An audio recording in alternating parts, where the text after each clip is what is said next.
Social justice has become a growing buzzword, especially in the last decade. But what does social justice actually mean? I mean, it feels good. It sounds good. It sounds like it's something that we should buy into. But today we are going to look into exactly the ideologies and the definitions behind social justice, behind the words actual justice. And what we're going to learn today is that social justice is injustice. Hey, it's Lucas Skrobot, and you're listening to the Lucas Skrobot Show, where we uncover purpose, pursue truth, and own the future.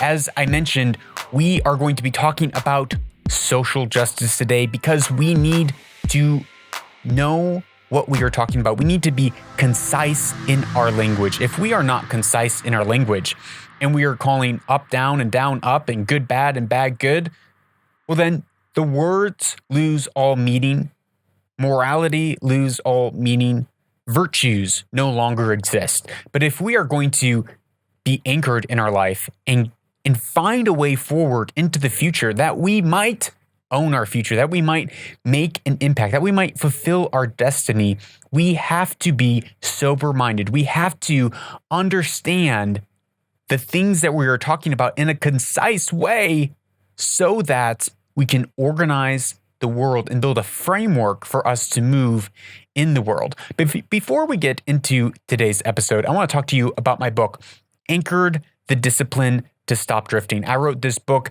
during a time in my life where everything was just falling out from under me. I felt like I was drifting. All of my metrics of success were no longer successful. And so I kind of paused in my life and I took a season to reflect, to pray, to read, and to understand, well, what is it that I'm thinking and why are these algorithms or these metrics not working? Why am I not actually reaching the success that I thought I would be reaching? And it was from that place that I wrote this book, and it's full of principles and axioms, studies and stories that helped me create a clearer pathway forward so that I could reach my goals and achieve my dreams. And that is what I think each person wants to do. We want to achieve our dreams. We want to reach our destiny. So I highly recommend this short 100-page book, highly actionable, Anchored: The Discipline to Stop Drifting. The link is right there in the show notes.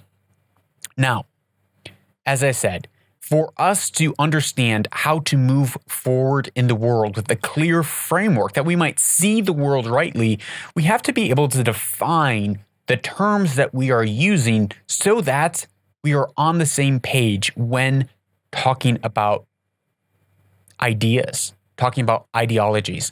And this is one of the biggest attacks that postmodernism and deconstructionalists have done against society, is they have undermined the definition of words so that they can mean whatever we want it to mean. And they begin to view language rather than as a defined, agreed upon term. They say there is no truth, there is no meaning in language. It's all subjective. And that can get us into some real problems. So we are going to dive in today, starting with the differences between justice and social justice. As I said, deconstructionalists, postmodernists, they want to say, and they do claim, that there is no truth and that nothing is knowable. They go on to claim that everything that is observed is skewed through our social conditioning and experience. Therefore, anything that is quote unquote known or anything that is empirical data from a study, from statistics, can be redefined by examining who wrote the piece, who did the study, who collected the data, and then they can reframe or deconstruct the study or the statistics to mean the opposite of what was found based on the identity, whether the person was white or female or where they lived or what beliefs they had. They then reframe all of the statistics, all of the ideas to fit their cultural narrative by deconstructing the identity of the person rather than looking at the empirical data. Because what postmodernists will say, and the undergirding premise of their belief is they postulate that the entire world is reduced to a power struggle, that we are in a power struggle between the white, straight, able-bodied, cisgender Christian male and everyone else in the world. And for every intersection where you're not the white, straight, cisgendered male, you become more and more of a victim, more and more part of an oppressed people group. So it doesn't matter, and they would say this, that it doesn't matter if a study is done by a person of color who is bi and a woman, if they are using tools of reason or logic, tools of the oppressor, that they too have internalized the systematic oppression of those who are in power, the white man, and therefore we can deconstruct their empirical findings, their rational findings too, because there is no such thing as rationale. And this gets us into a whole lot of problems, because if we're starting out into the world with believing there is no truth, with believing that anything that comes out of rationale is therefore corrupt and wrong, how can we ever make right decisions if we have no data points that we can move from, that we can discern the way forward with? So today we are specifically making sure that we're defining some terms so that we can stay far away from those cyclical fallacies, because we need to know what it is that we are talking about if we want to shape the future, if we want to organize and structure our lives in a way that we are walking in integrity, walking in purity, walking in virtues, walking in truth. But if we don't believe in truth and we don't believe in virtues, we don't believe in morality, well then we're just a product of the system around us, and you have no free will. But you do have free will. And there are such things as virtues, and there are such things as right and wrong. There is a such thing as truth. It is not all subjective. So I want to start by defining a few terms. First, what is justice? We need to, if we're going to talk about social justice, we need to understand, well, what is just justice? We need to first understand justice in order to understand social justice. So I'm going to define justice, and I'm going to find 2 or 3 other words with it as well, mercy and grace, because they all kind of go together in a package. So justice is defined as getting what you do deserve. Let's say we have a man and a woman, Ahmed and Fatima, or Rick and Karen, and they're working at a auto store. They're working at a car dealership. Justice would be Rick sells 8 cars and he gets the commission for the 8 cars that he sold. Justice would also be Karen selling 10 cars and getting the commission for the 10 cars that she sold. Justice is getting what you deserve. Likewise, let's say the boss set up a quota and said, hey, if you are not selling at least 8 cars a month, then you're going to lose your job. Let's say Rick is only selling 4 cars a month.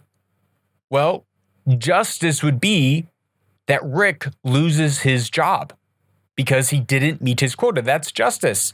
We said, here's the quota. If you don't meet it, you're going to get fired. That's justice. He gets fired because he didn't meet the quota. Now, what's mercy? Mercy is not getting what you do deserve. So justice is getting what you deserve. Mercy is not getting, in a negative sense, what you do deserve. So Rick doesn't make his quota of 8 cars in a month. He's only selling 4.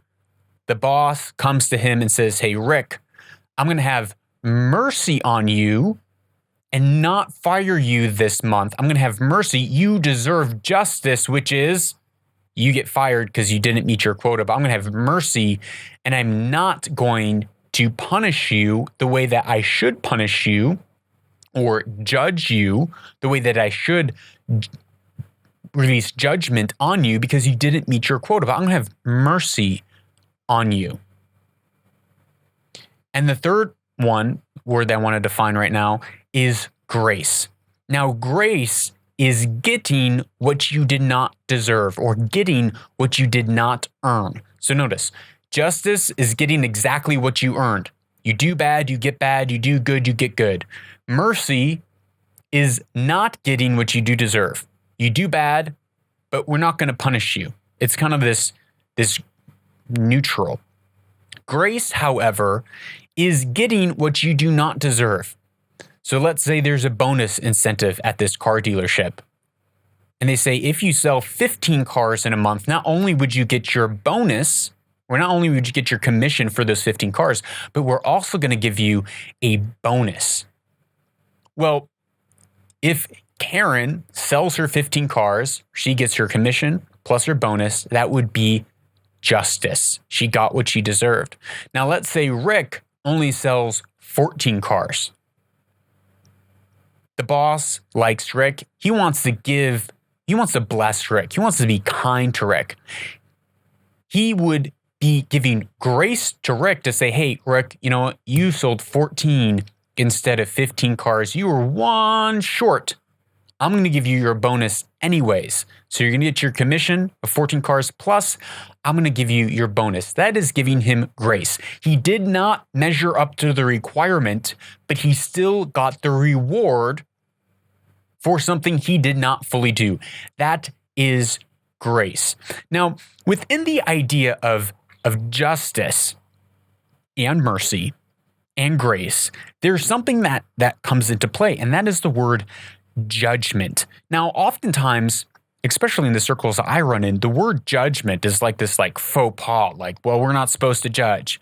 Only God can judge me. You know, that tattooed, only God can judge me. No, like this idea that we're not supposed to judge people, that we're not supposed to have judgment. We should just be like, well, whatever you want to do is cool. You go and do it.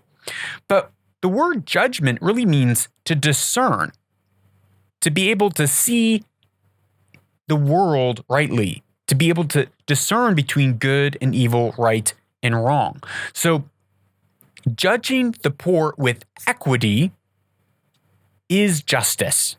Judging everyone with equity, seeing the world with equity, equally and rightly is justice. As I say, justice is blind.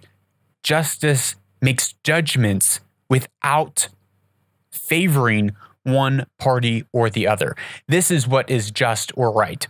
The serving of what is equal and right, according to what each person deserves, is just judgment or is justice. Now, justice is what is true.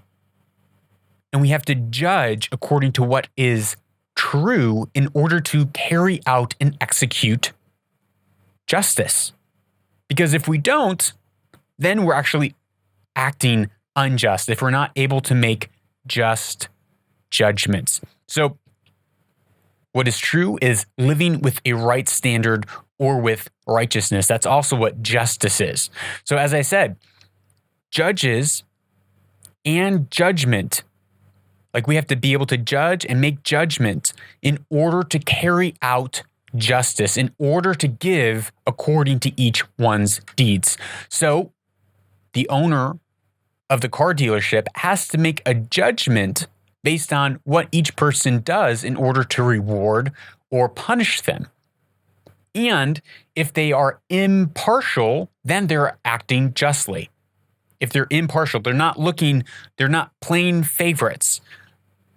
But when people are judging with partiality, saying, I'm going to favor this group over this group for whatever reason, whether it's their color, whether it's because they're getting bribed, doesn't matter. Then we have moved into judging partially, which is a corruption of judgment. So God He judges impartially according to each one's deeds. So God is impartial and he judges according to each individual's actions and deeds. And now that requires for us to, if we wanted to judge impartially, if we wanted to carry out justice, because that's what we're talking about, how do we carry out justice? It requires us to see and discern what is true so that we can judge with equity, not with partiality. Now, again, remember, postmodernists will say that there is no truth. So then, if there is no truth, how can we judge justly? Another important point to notice here is that when we're making judgments, often it's between two parties. There's actually identified individuals that are in play. Let's say Rick stole one of Karen's commissions. He swooped in last minute. There are two parties at play. We know who we are judging between, and we're looking at the person's virtues and actions to be able to discern what sort of judgment do we need to carry out. But now if we say, well, Karen or Rick didn't sell as many cars as Karen, who are we to blame? We can't blame a system because there is no system. That's just something obtuse. We're going to get into that. Another thing in this situation with Rick and Karen, justice is not equality. It is judging with equity, but it's not judging to make everything equal, which is a really big difference. Now, imagine Karen and Rick again. Rick sells 5 cars, Karen sells 10 cars. Let's say we want to make sure everything is equal because we think that that is justice, that everyone's getting the same amount.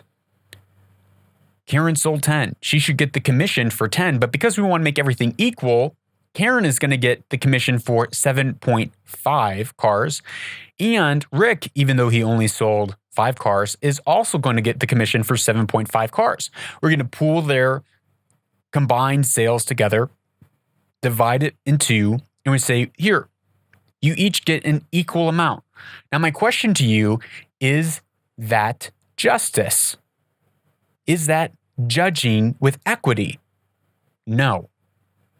We said, Rick didn't get as much as Karen, and therefore we're going to take away what is rightly due, justly due to Karen, the 2.5 cars of commission, and we're going to give it to Rick to make it all equal.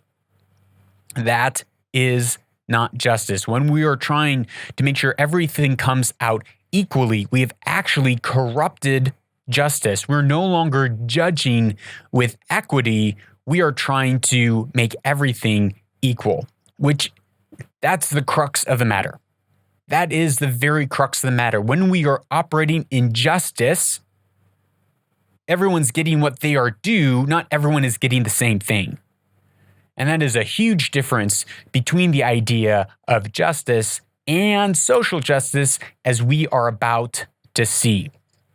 Now, what is social justice? I'm not going to give you my definition of social justice because it's such a big and broad topic. It means very different things to many different people. So I decided to go to the trusted source of Wikipedia and read from that how Wikipedia defines justice.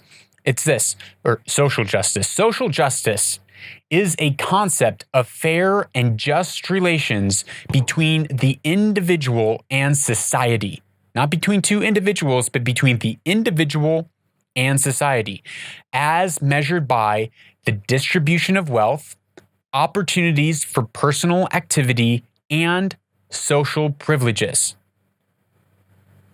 In the current global grassroots movement for social justice, the emphasis has been on the breaking of barriers for social mobility, and I'll get this, and the creation of safety nets and economic justice.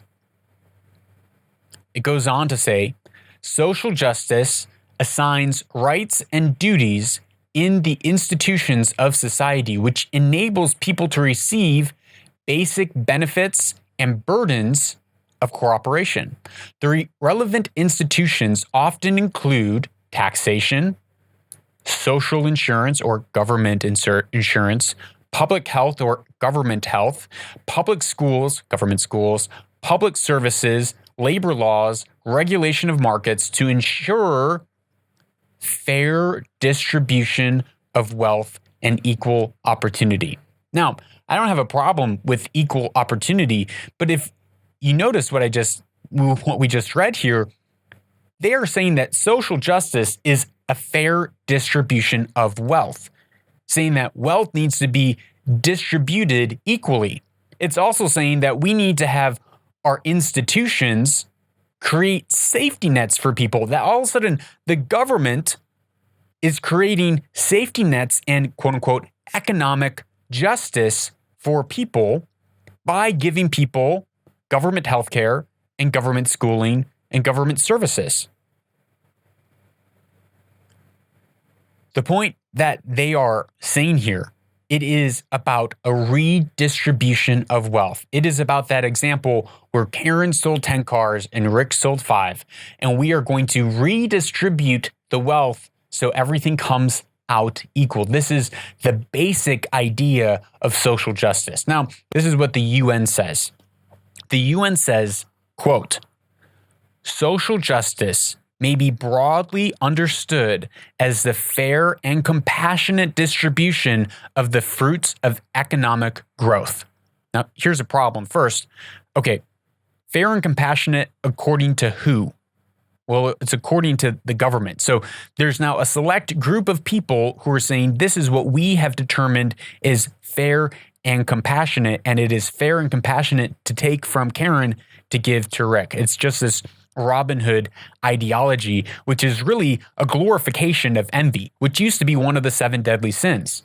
Envy used to be one of the 7 deadly sins, coveting, saying, my neighbor has more than me, something unfair must be going on, I want you to take from my neighbor and give to me.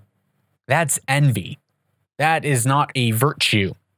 Okay, the UN goes on and says, social justice is not possible without strong and coherent redistributive policies conceived and implemented by public agencies. Whenever you see that word public, just take the word public out and put the word government, because that's what it really means. So it's implemented by government agencies. The UN says social justice is not possible without strong redistributive policies that are conceived by and implemented by government agencies. Another point here, it's this redistribution of the fruit of economic growth. What is funny about this phrasing, the fruit of economic growth, is as if the GDP, that the global production of wealth through the economy, is just some passive thing. Like there's one big massive tree that's growing at unreasonable rates, and there's a few people who are getting extra apples, and there's a bunch of people who are left with nothing. As if the economy is something that's passively just making economic fruit. But that's not the case. That's not what happens in the real world. What happens? What happens is people like you, people like I, we work. We wake up in the morning and we work to add value to the world around us. It takes people's investment, time, energy, and capital and hard work in order to grow the economy. In order to grow the economy, it takes people actually working. It's not something that's passive that needs to be redistributed. It's people's work ethic, and people should be justly rewarded for their work. It goes on to say, the UN goes on to say, present-day believers in an absolute truth identified with virtue and justice are neither willing nor desirable companions for the defenders of social justice. Hold on a minute. The UN says that if you believe that there is truth, and that you can identify virtues and can identify justice, that you are not a desirable companion to be a defender of social justice. Essentially, what they just said here, that social justice is not justice. Social justice is not attached to virtues. Social justice is not attached to truth. It is attached to subjectivity. It is attached to judging with partiality rather than being impartial in our judgments. So let's contrast these ideas here. Justice looks at the individual who's working and works to rightly discern what is true so that we can execute judgment between parties with equity, aka equality of opportunity. Whereas social justice looks at group identities, class, gender, skin color, in order to determine how systems of society or systems of power are responsible for inequality of outcome. Not inequality of opportunity, but inequality of outcome. And it doesn't matter if the quote-unquote oppressed group is running a system or is in a position of power. It doesn't matter if it's a person of color or a female that's in a position of power. The argument, according to critical race theory, is that the white cisgendered male created that system, created that ideology, that capitalism is a weapon to control people through people adhering to cultural norms. So if a woman is in a place of power, well, they have, and there's still inequity, there's still an unequal outcome.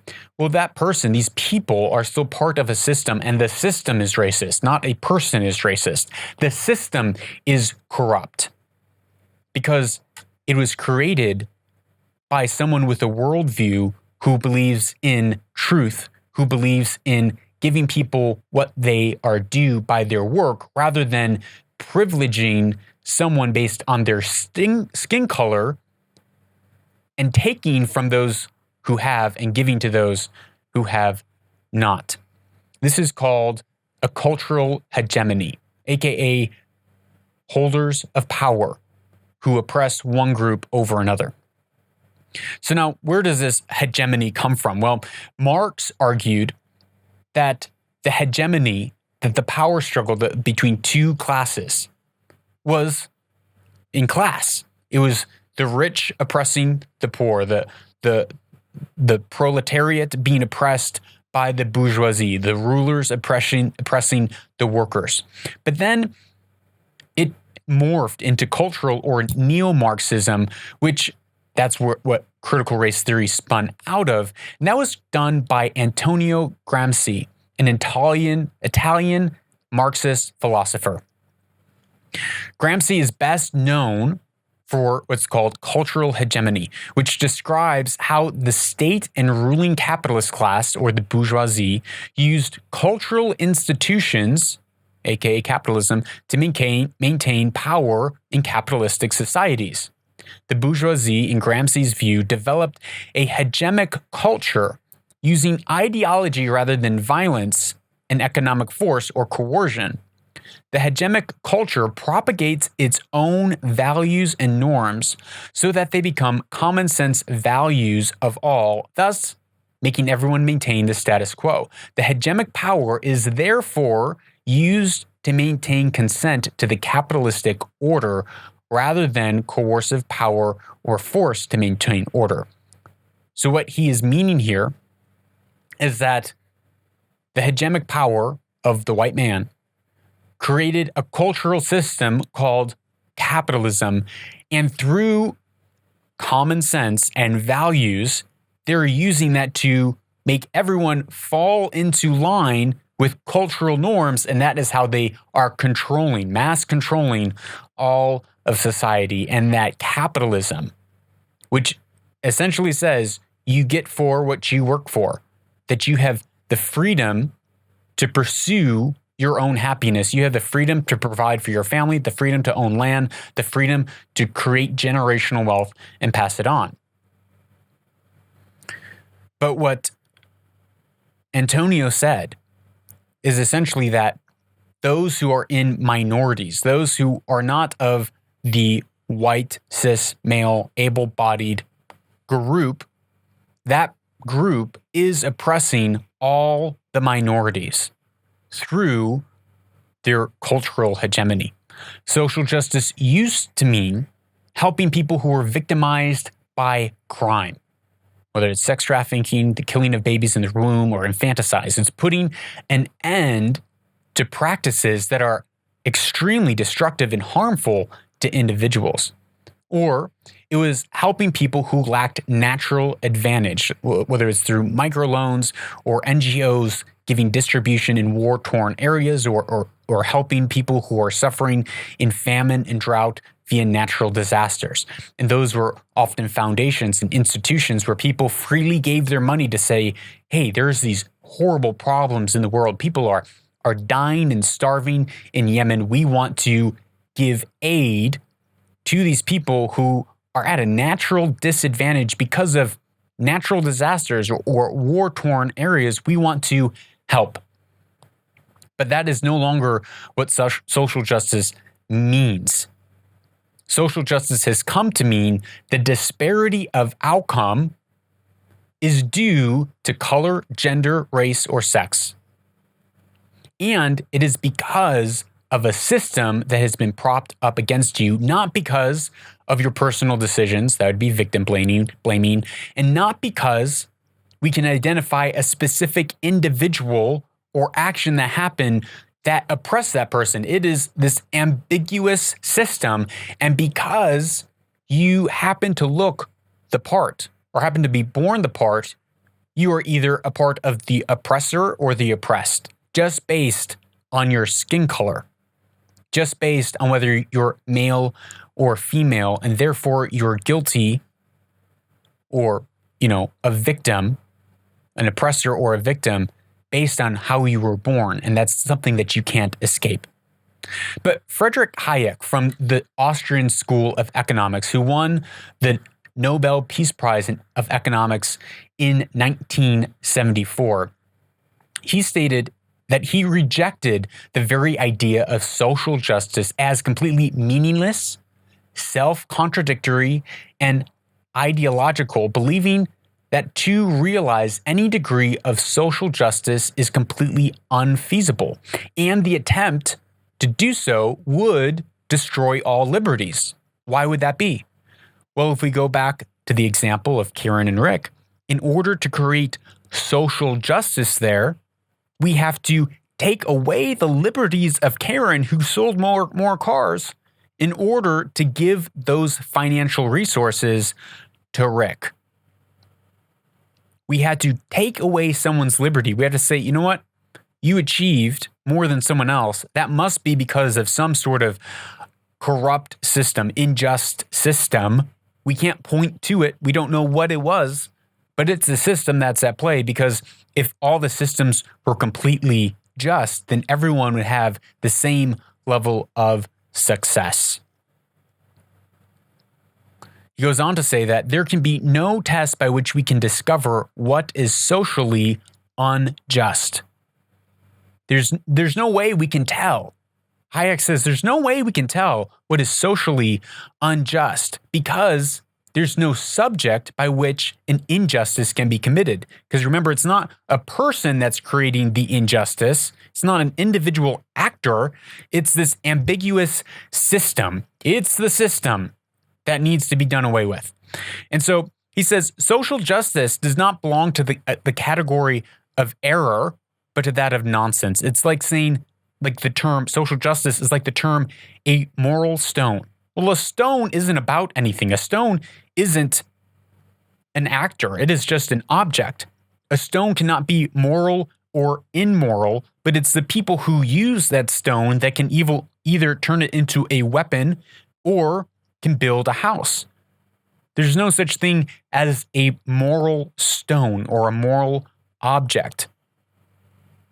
Social justice cannot be carried out. We cannot figure out where there is injustice because it's a system that we're blaming, not individual actors. Hayek argues that the proponents of social justice often present it as a moral virtue, but most of their descriptions pertain to impersonal states of affair. In other words, income equality or poverty, which are called or which are cited as social injustice. Hayek argues that social justice is either a virtue or it isn't. Now remember that the UN said that people who believed in virtues are not good proponents of social justice. Hayek argues that social justice is either a virtue or not. If it is a virtue, it can only be ascribed to the actions of individuals. However, most who use the term ascribe it to social systems, right? Social justice is, in fact, describes the regulative principles of order. And they're not interested in virtue, but they're interested in power. For Hayek, this notion of social justice presupposes that people are guided by specific external directions rather than internal or personal rules of just conduct. What Hayek is saying here, that the ideology behind social justice is that you do not have free will.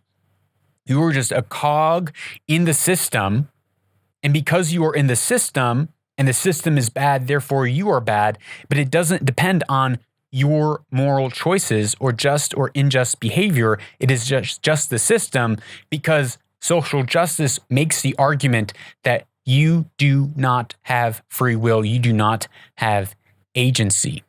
It further proposes that one can never be held accountable for one's own behavior, because this would be blaming the victim.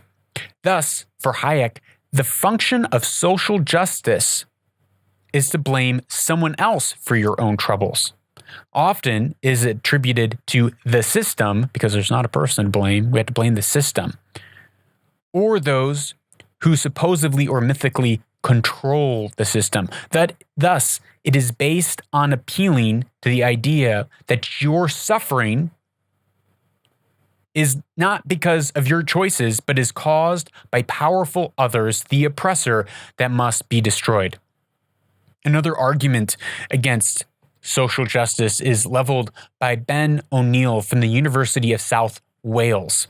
He argues that for the proponents of quote-unquote social justice, the notion of rights is a mere term of entitlement, indicative of a claim for any possible desirable good.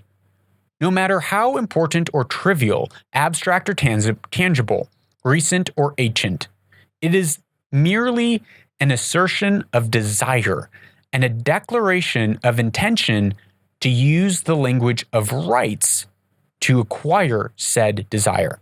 What does that mean? That means that when people are talking about what rights they are due, they're really saying, I feel entitled to something, whether it's to money, whether it's to a job, whether it's to food, whether it's to healthcare. They say, I feel entitled to something, and I'm going to put the word right on it. It's my right rather than it's something I feel entitled to. And then they go on to say, I'm going to use this word right to forcibly take what I want through the force of government. In fact, since the programs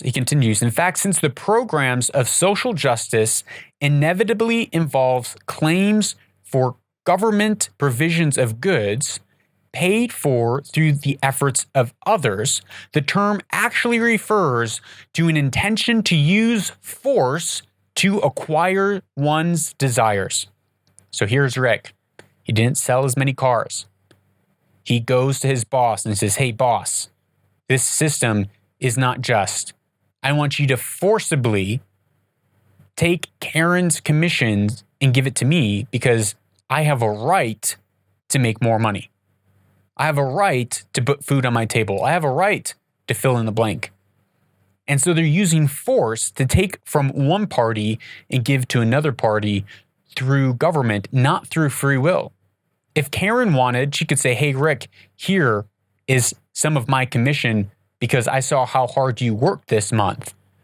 That would be grace on Karen's part from her free will, but instead social justice wants to trample on people's free will and liberty by forcibly acting unjustly and taking away from something which is due someone and giving to someone else. O'Neill goes on to say that social justice,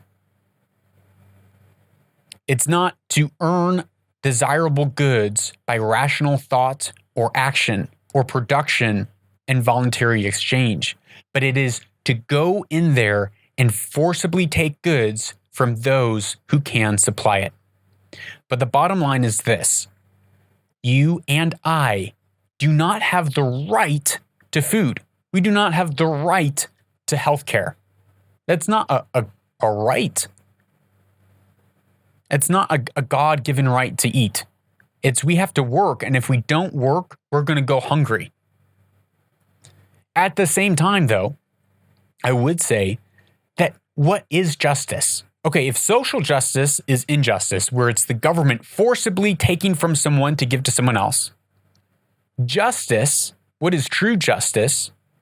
Well, it's actually people willingly, out of their own free will, out of their own generosity, caring for the poor, caring for the disabled, caring for those who find themselves enslaved, caring for people in war-torn areas like Yemen, and giving from their own life, whether from their lack or from their gain, from their time or from their generosity. It's giving freely from their own liberty to help someone else, not through compulsion. And this is what I believe the religious sphere, the religious institutions and organizations are in place for. Because true religion is caring for the orphan and the widow. True religion, it is the role of the religious institutions to care for the hurting of the world, not government institutions. And with the religious institutions, that comes out of a free will offering. I was saying, here, I'm going to give to this nonprofit or this NGO or this church or this mosque. I'm going to give freely out of my own fruition because they are going to help people that I want to help. So in conclusion, social justice, as defined by the social justice movement, is corrupt. It is a corruption of truth because justice is the pursuit of truth. But as we saw in the UN statement, social justice has no truth. It is subjectivity. Justice makes impartial judgments in equity to judge according to each one's deeds, help those who are oppressed receive wages and opportunities due to one based on their virtues and their actions. Justice helps those who are oppressed. It does. But social justice makes partial judgments and assigns virtue not to action, but to identity groups, whether you're male, female, white, black, your race, your class, and then redistributes wealth for equalities of outcome, and attributes the disparities of outcome to systems of oppression rather than attributing it to individuals' choices and actions. Justice is liberty and freedom to pursue your goals and your desires and to act freely. Social justice is taking away freedom and liberty from one group to provide wealth or equality of outcome to another group. Now, yes, we live in a broken world. Yes, there are hurting and desperate people all over the world that need our help out of our generosity. And it is in our agency and our responsibility to do so. It is within our responsibility to help the people around us, but not at the expense of other people. If you want to help someone, then help someone. But don't forcibly mandate that the government takes from your neighbor to help someone else. Let that person make it out of their own free will, because that social justice is actually injustice. Justice is pursuing truth, and that is what we do here on this show. We say, how can we have a right framework, a framework of truth, that we might see the world rightly, that we might walk and live in the world rightly. And that is my charge for you today, that you would actually go out and act justly, that you would go out and judge people, that you would see people rightly. You would make just judgments impartially, giving to each person what they are due. And more than that we would walk in mercy, that we would love mercy, that we would have mercy on people who don't meet the standards, who don't measure up, who fall short, and say, you know what? I'm going to have mercy on you. And third, that we would be people full of grace and truth, saying, you know what? You didn't meet the bar. You didn't meet the level. You didn't meet my expectations, but I am still going to be generous with you and give you something that you didn't earn in your own strength, in your own accord. And lastly, the charge for this week is to walk humbly before God, to walk humbly, to walk in the earth with a matter of humility. And that's where that grace and that mercy comes in, where we're not holding things over people's heads. We say, you know what? I see that you fell short, and that's okay. I've fallen short too. And also to give grace to people, to say, I see that you didn't earn this, but I'm going to give you this love or affection or time or finances, a gift. I'm going to give you something that you didn't earn. Finally, I love hearing your questions. Please, if you have a question, WhatsApp me at +1 202 922 0220, and I would love to answer them right here on the show. Please be sure to tell your friends, like, share, subscribe, and tell your friends about this podcast if you got any value from it. That's all for this episode. I'm Lucas Skrobot. You are a change maker who pursues truth. So go out and own the future.